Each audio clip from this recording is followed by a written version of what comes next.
Welcome to Real Estate Uncensored. We are back with a very special guest. Kristin Gerst is with us. She is a founder of 3 different companies. She's got the Elon Musk problem of running 3 different companies and splitting her time.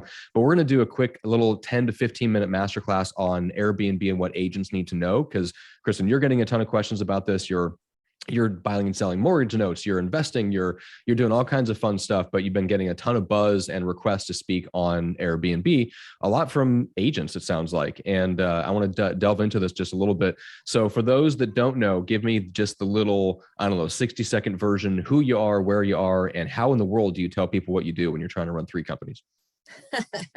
Basically, I tell people only about what they're interested in. So right now to this group, it's just going to be, hey, I run a property management group for Airbnbs.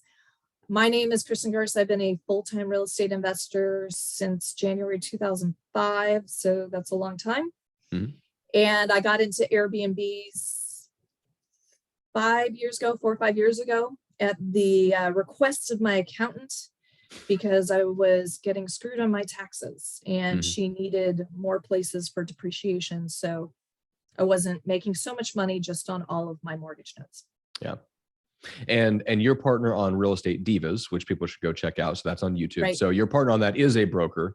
And so you're tied into the agent community. You talk to realtors all the time in a bunch of different capacities. You talk to them about mortgage notes and you're always networking and stuff like that. But you've been getting more, like opportunities and requests to talk about Airbnb because agents are curious about it, both for the people that are coming to them saying, hey, I want to look for a property to turn into an Airbnb. That's number one. And number two, I think the agents are looking at it going, hey, is this something I should be looking at for myself? Should I be looking at a property to invest for Airbnb? So I just want to break it down real quick.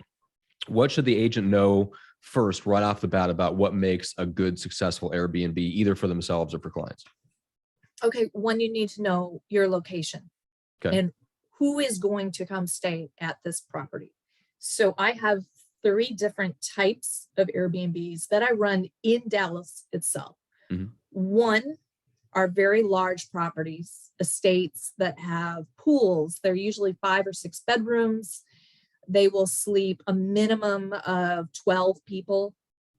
And they have things on the property, such as I've got 2 that have putting greens, and they usually will have cornhole outside, which, Matt, I'm sure you know all about cornhole. Yes, being from the Midwest, I'm intimately familiar with that game. Yes.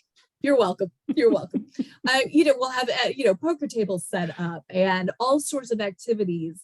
Most of them will have karaoke machines and just. So it's almost like a small event venue, right?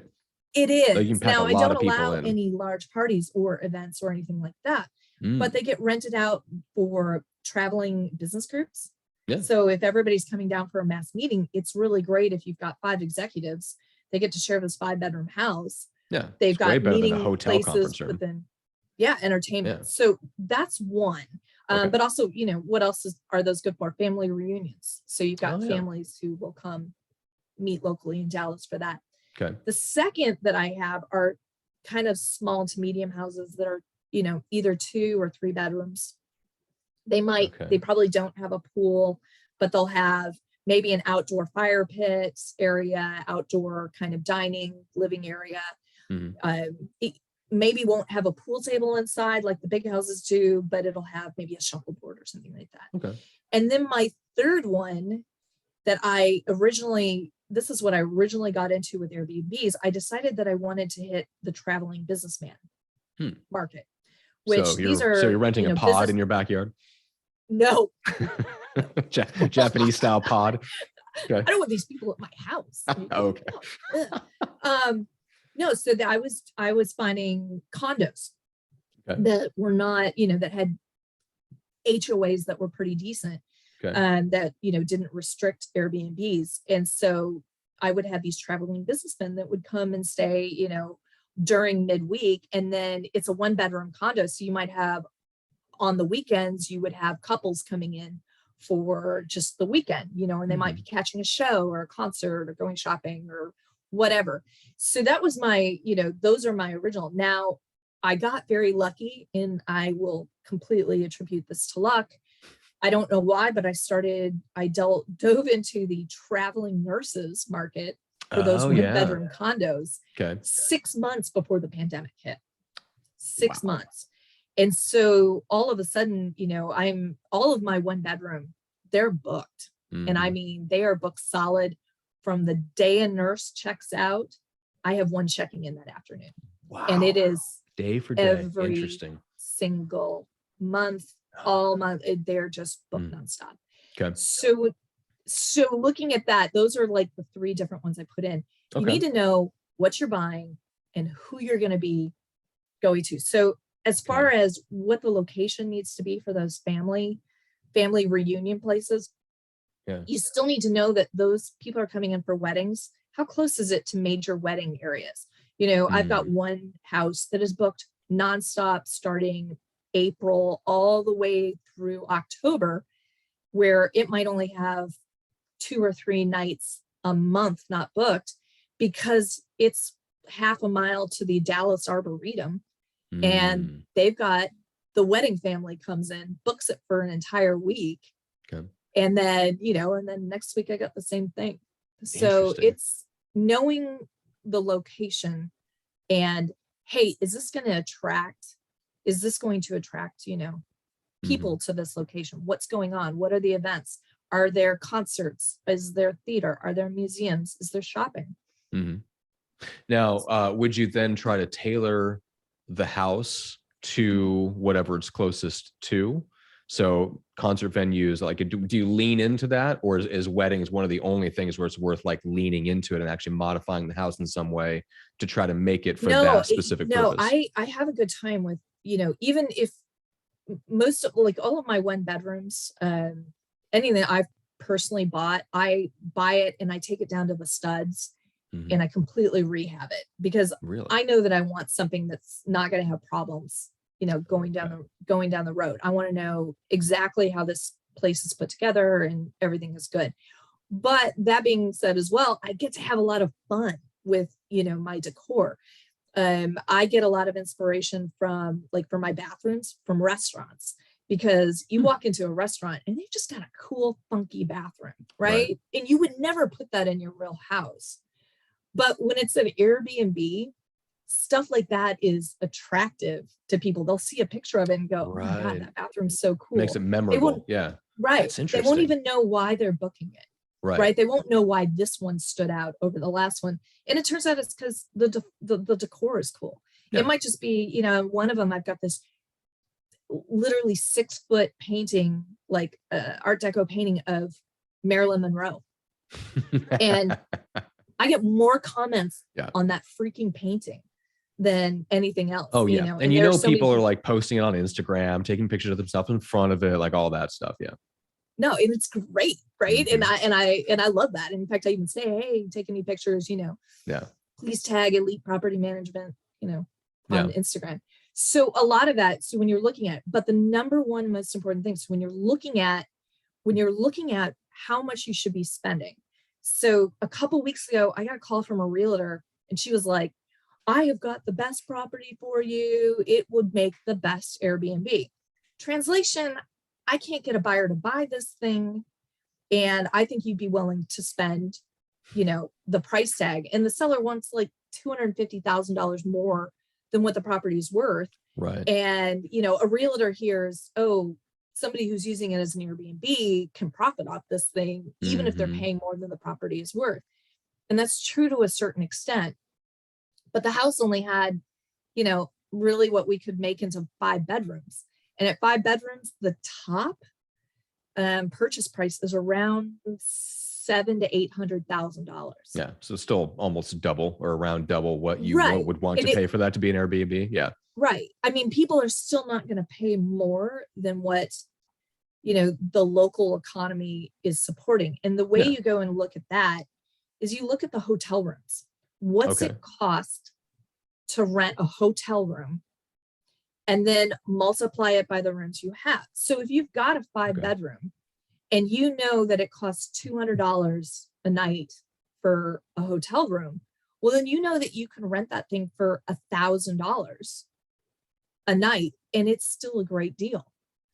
Now it might go down, you might have it down at $500 for a weekend night, right? Because, or a weekday, because there's less demand for a big house like that during the week. Or maybe you split it up into but then you've got a weekend where there's tons of stuff going on in the city and demand is super, super high. Like here in Dallas in the month of September and October, we have the state fair and the house is packed. Dallas is packed. There are no hotel rooms. And there are tons of people with Airbnbs. My price is double. Oh yeah. And they're doubled during that time. I mean, I think I looked for next October, when we have when UT plays Oklahoma at the Cotton Bowl, and that weekend is I think it's something. Most of my big ones are about $2,000 a night. Wow. Yeah. Red River rivalry. That'll get you there. Red River Showdown. Yeah. Okay. So we've got the who's going to show up there. We've got the location, what's near it. We've got the price. We talked a little bit about how to figure that out. From the agent's perspective, when they're working with somebody that is maybe looking at properties like this for Airbnb, they might be beginners. The agent is a beginner in all this. Where would you recommend that they go to learn about this stuff? What are some good resources? Where did you learn about it other than trial and error? Is there anywhere they can go to really get educated? Well, seriously, do check out my podcast, Real Estate Divas. We have a complete series on Airbnb investing. It's completely free. I give all of my knowledge and education away for free. Yeah. And it is trial and error. Learn from, I don't try to sell you anything at the end. There's no magic system that I'm selling, it's regular $5,000, but for today you can get it for $999. There's nothing like that. Yeah. But my original background, I used to be a public school, high school teacher. So what? I did. Okay. This is many moons ago. This is before I got into real estate. I would have never guessed. I taught French. I tried to make French as sexy and fun as possible. We had, the day of profanity. French is a sexy language. That's probably not that hard to do. First thing I taught him was pickup lines. It's extremely popular. That is a great way to kick off the motivation of a French class. That would have been way better if in high school French, if I would pick up lines first. Studied way more. Oh, so much better. I'm used to giving education away for free. I think education should be free. And so check out the podcast, and if you have questions, contact me. As far as, are there any good books out there to read? I haven't found one yet. Really? Yeah. Wow. And in fact, I've tried reading 3, and I'm not even going to name them because I stopped reading them a couple chapters in because all of a sudden they give really bad information. And one specifically outdated or just strategically wrong. Bad. So one thing which you learn very, very quickly, Airbnb in the whole short-term rental marketplace, they are one of probably 25 or 30 platforms to advertise your short-term rental on. But I get 95% of my bookings from Airbnb. Oh yeah, well that makes sense. It's the category king. Right. Maybe get another 4% for what, like VRBO or something like that. Right. Yeah. Yeah. I mean, they are king and they know it. And so you have to follow all of their rules to the letter. You cannot deviate from that. So the last book I was reading, I stopped when I got to the chapter of put an emoji in your Airbnb title. Oh, because that's a no-no. One, if it's a violation of Airbnb's user policies. I mean, it's in there and it says, don't do this. You can't do that. And there's a lot of people who have read this book apparently, because I see like maybe 5 or 10% of the listings out there. All of a sudden I'll see one. Yeah. But they don't show up. If you put an emoji in your title, they won't show up. And it sabotages your search results. Yeah, that makes sense. I mean, podcasting was the same way. It used to be able to get away with all kinds of shady stuff, keyword stuffing and all kinds of stuff in your podcast title. It probably went into some books that people wrote 4 years ago. And then Apple's like, nope, not going to have that anymore. Change the rules. And it's like, okay, well now you got to go back and either you change that part of the book or you disregard it. Cause it wasn't wrong at the time, but it became wrong because Apple changed the rules. So that makes sense. I mean, Airbnb just seems like it's a fast moving space. Right. So maybe books aren't the best because it hasn't solidified enough to where you can write something tactically, like a small tactic like that in a book, and count on it being valid 12 months from now. So yeah, that's yeah, that makes sense. So videos and podcasts or things like that seem like they're still the best way for people to learn. I would, and stay with something current. And again, a lot of it's trial and error, and you're gonna do something and go, oh, well, I think this is gonna be the best and totally work. Another example, and this is something with Airbnb, they've got this new, they're gonna scan your Wi-Fi, like how secure your uploads and download speeds, right? Which is in theory a great plan, except if you have any knowledge of most Wi-Fi speeds, they change and fluctuate. Yeah. So as soon as you have somebody who your Wi-Fi is on your Wi-Fi system, and all of a sudden they're getting like a 40, upload and download speed, and you're advertising that it's a 200 or 250 upload or download speed.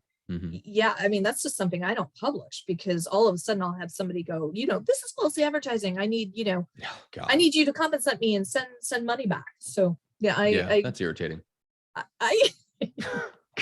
God, that sounds like no fun. Yeah, one of those little things. One last question for you. So when you watch, we're talking about this Netflix show before we hit record. There's a show on Netflix that kind of shows the back end, and they show how they renovate and how they make decisions. But they're basically able to get Airbnb's numbers of average for the area, and numbers like that, like total number of rentals in this area by a certain type, so you can see exactly who your competition is. Is that all information you can get easily from Airbnb, or do you have to go outside that? Do you? Airdna.com. Airdna.com. Perfect. Okay. All of it is public record. Is it really? So it's just going to a company that aggregates and collects it, so you can slice it and dice it in certain ways. Yes. Perfect. That's awesome. Okay. First of all, how do people connect? How do people get kind of into your world? I don't know if you have anything for your email list or anything like that. Obviously, you mentioned the podcast Real Estate Divas. They can check that out. I believe that's on YouTube. And is it on Apple Podcasts and platforms like that? Or is it more the video side on YouTube? It is going to be. That is, we are about ready to do a major overhaul. In fact, we're starting with our major overhaul here in about, I think next week. We're going to pull down a bunch of our old presentations. We're going to be editing some that we can edit. We will be keeping the long interviews up there, and then those will all be going to Apple. Perfect. Okay. So by the time this episode airs, they might be able to find it on Apple Podcasts, but you can definitely find it on YouTube. So Real Estate Divas on definitely YouTube. On YouTube. Awesome. You can also email me at info@capricornmortgage.com. That's the easiest way to get a hold of me. Or my cell phone number's out there. If you look, if you go to YouTube. That's right. Make sure it's a good reason. You got a referral for it everywhere. Yeah. Who do you want to reach out to? So you're doing Capricorn Mortgage, is basically where you buy and sell notes. So we were talking a little bit about this before we hit record, that you get people sending you like multifamily deals and all this stuff. Like, that's not really what you do. What's the perfect like referral deal for you? Well, for realtors out there, they are going to get people that say, especially if they're contacted by an attorney, and the attorney needs to liquidate real estate for couples that are getting divorced, or if it's in a probate situation. There's oftentimes a lot of mortgage notes that are in the mix too. And it's very easy to buy and sell a piece of property. It is not very easy to buy and sell a mortgage note. So if you ever come across mortgage notes and you're looking for somebody, I pay 10 to 15% higher than, any of those. If you Google note buyers, I'm 10 to 15% higher than my prices. Just because I have to have a lot of volume to sell to my hedge funds. Okay. So again, if you're a realtor out there and you find that is something I'm always looking for. Okay. And then if you have questions, I'm always available to answer questions about Airbnb properties. Would this make a good Airbnb? And if you have questions on owner financing and getting started in building your own wealth. Yeah. I know that's what you're talking a lot about too. I hope most of your realtors out there are, interested in, taking care of themselves, because really long-term cash flow and wealth building, having your own Airbnb rentals, having your own mortgage notes, is imperative to get you out of that. And I've heard people talk about it like a toolbox, right? Yeah, you walk into a listing, and right now all you have in your toolbox is, let me list this house, and you make a commission, and it's you make some cash and you're on to the next. It changes the game when you can walk in and you've got a toolbox full of 3 or 4 or 5 or 6 things, and you know about them all, and you can sit down and have an honest business conversation with a homeowner like that. Even if they still just end up listing with you, it completely changes their level of respect for you. If you can say like, hey, we've got several different options. We can look at owner financing. We can look at, an all cash offer right now. We've got investors that we have connections with. Like, it separates you right off the bat from most agents that are going to come in, and they're just going to talk about their marketing plan for how they're going to list it. Right. And it obviously creates opportunities for you too. It creates opportunities really for a lot of people. But again, realtors should, I have a lot of realtor friends who thought that this was going to be, they should have kept their 9-to-5 day job, because really it's every deal. Okay, so they listed a house this month. Well, what if you don't get another listing for 3 months? How do you feed yourself? Yeah. Whereas if you use real estate as a vehicle to create cash flow, you won't actually have to be a realtor for the rest of your life. And there's a lot of realtors going, ooh, how do I get to that? How do I sign up for that? Yeah, exactly. Realtor is a tough job. It's not something I do. Yeah. And some realtors love it, and God bless them. But Yeah. There's a good chunk of our audience that's nodding along going, I do it. It's good. It has its good days and bad days, but overall I'd like to set myself up to where I don't have to do it if I don't want to.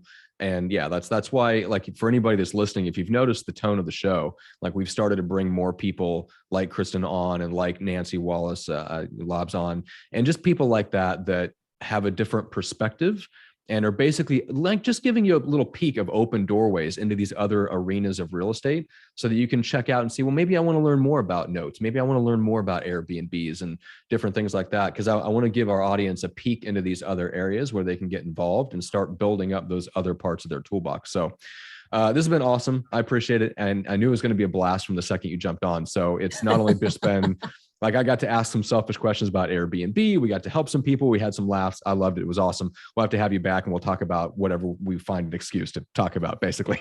Any of your 17 businesses you're running, we'll talk about that next time. Just, my cornhole competition, or, exactly. My I'm sure you're world team. champion. Whatever you want to talk about. Well, we'll bring you back into football season when we can talk about maybe Nebraska will play Texas or Iowa State or something like that in the future. I'm better at NFL, and I can actually say that now. I'm accepting my Shiba. The Shiba I get. Are we talking about from the league? Did you win your fantasy football league? I did. I got that reference. That's actually a league reference. That's hilarious. You are into the NFL. There's also a Sacco. I didn't win that. I won the Shiba, and it was a 14-person league. It was a very deep league. I haven't thought about that show in a long time. Time Machine prevailed. So. All right, now I got to go watch an episode of the league. All right, everybody. Kristin, thank you so much. It's been a blast. Everybody go check her out. Look for Real Estate Diva on YouTube and then on Apple Podcasts. By the time you're hearing this, it should be there. And we'll see everybody on the next episode.